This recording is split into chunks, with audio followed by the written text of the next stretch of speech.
Everyone, it's your host Seth the Programmer, and today we are doing the topic you guys have all been pestering me about: Naruto compared to Dragon Ball.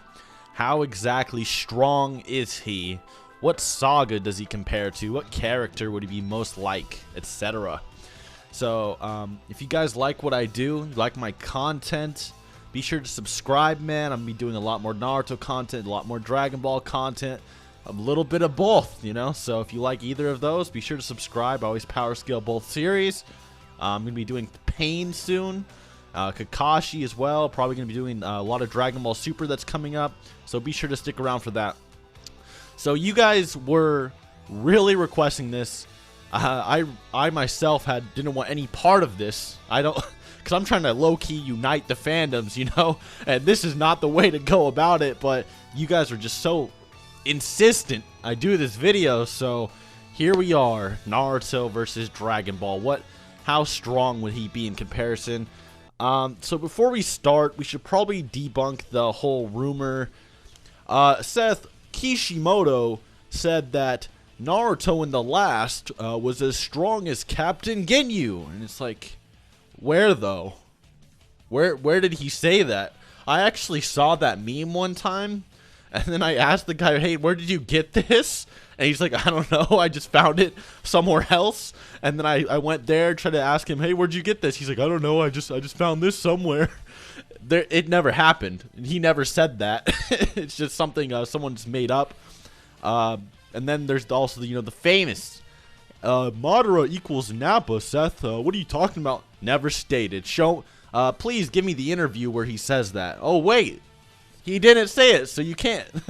So shit Kishimoto says, am I right? Yeah, the thing with the Naruto fans is they always come up with fake author statements to hype themselves up, right? They do it all the time.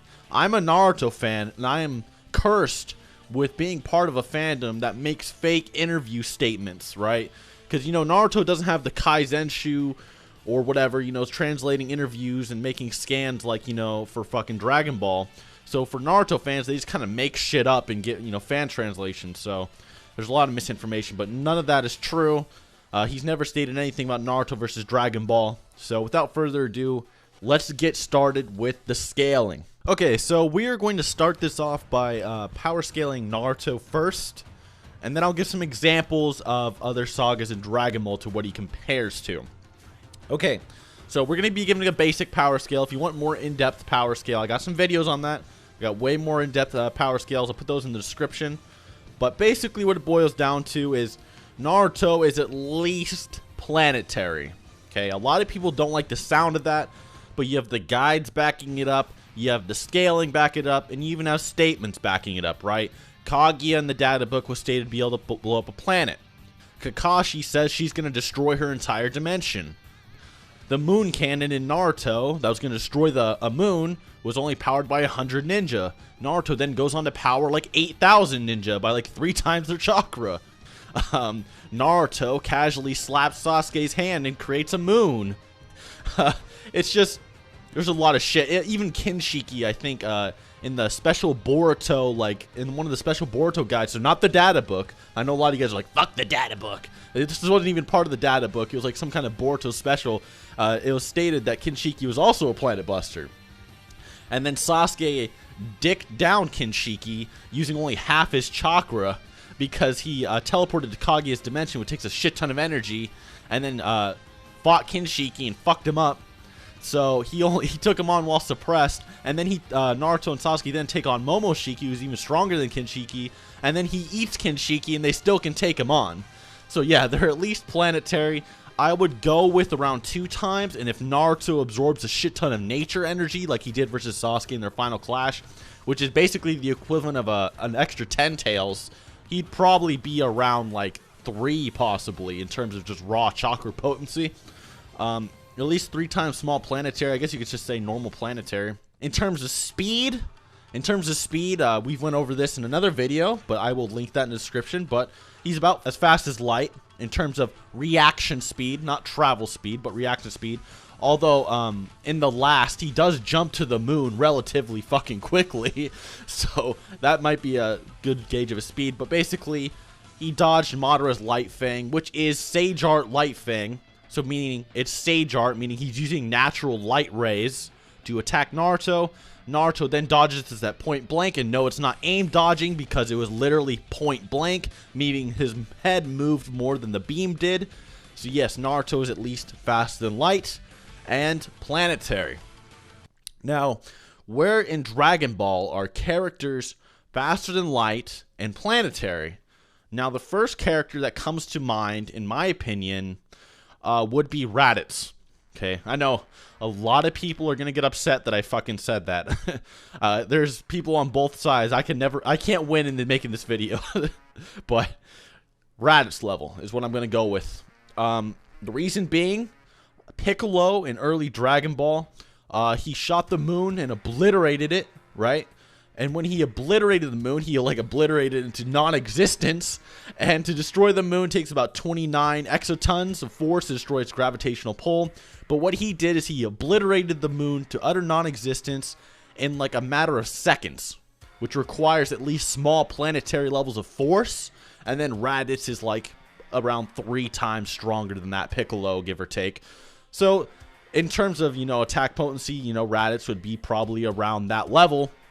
And I know a lot of people are like, well, wait, Seth, Vegeta was the first planet buster. That's not necessarily true at all, because Piccolo performed a planetary feat, and we don't know exactly what kind of planets Vegeta can destroy. What if he can destroy Jupiter or some shit, right?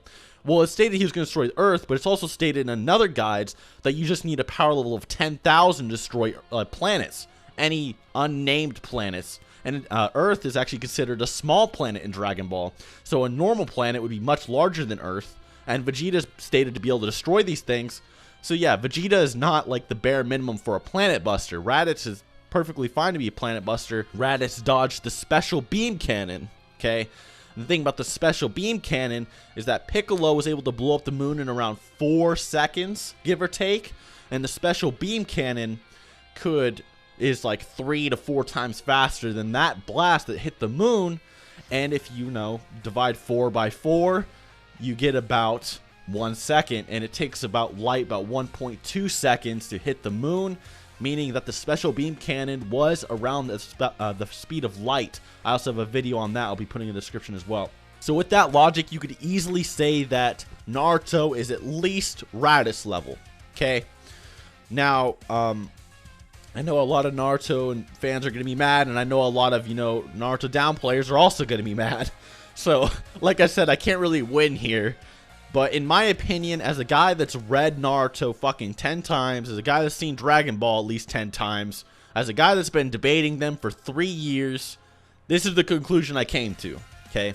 Now, the thing about Naruto versus Dragon Ball, not just compared, because what I'm doing is I'm just saying, how strong is he?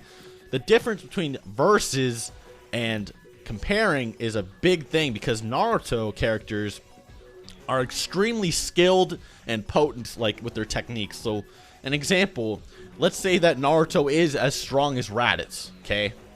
Now, let's say Naruto clones himself 5,000 fucking times. Okay, so now there's 5,000 Raditzes on the field. Fuck. That could honestly give a lot of people a run for their money, 5,000 Raditzes. So just keep that in mind as well. So I know a lot of people are like, well, Seth, Yamcha solos the Naruto verse. And it's like, not really, because Yamcha's kind of a dumbass. And it's like, it'd be so easy for characters like Yamcha or Raditz to get caught up in crazy hacks. It'd be so easy for a Naruto character, especially Naruto, someone that could clone himself thousands of times, to grab Raditz's tail or catch Yamcha off guard. I mean, what people don't get is that characters like Yamcha, especially when they're in character, if they're bloodlusted, it's different, right? Because they might try to, like, blow up large portions of the planet, etc., etc. But the thing about these characters, they have, you know, characters. So while they'll try to hold back, try not to kill their opponent, and it would be easy to catch them off guard and do serious damage. Hell, Goku, in one of the newest episodes, he took it easy on some robbers. He's like, oh, I don't want to kill these robbers, I'm just going to knock them the fuck out. A robber was able to peg him with a fucking bullet. God Goku was able to get pegged by a bullet because he was off guard. He's like, oh, I knocked him out, it's over. So what if a character tried to underestimate Naruto, got hit by a truth-seeking orb, whatever the fuck? So just keep these things in mind, okay? A versus battle is not all just brute strength, okay? I mean, usually that's what it boils down to, especially in Dragon Ball. But if you're going for a versus battle and all the characters are in character, it's a way different scenario. Now, could Naruto characters take on Beerus or something like that? Fuck no. There's just no way in hell. I'm sorry to say it. But they are at least Saiyan Saga level, and they have crazy-ass abilities. I'm going to say it right now, Naruto might be able to take on Nappa if he gets lucky. If he gets lucky, he uses his shadow clones effectively, he might be able to pull something off, but that's stretching it. That's really stretching it. I'm really being really generous. Like if Nappa was super cocky and being a dumbass, he could probably get pegged. Because I mean, look at, Nappa versus Krillin, right? Nappa versus Krillin is a great example of a character being a dumbass. So anyways, guys, hope you enjoyed. Hope you learned something. Like I said, please have an open mind here. I know nobody's going to be pleased with this. Not Dragon Ball or Naruto fans. But I hope you guys understand. Hope you guys enjoyed. And till next time.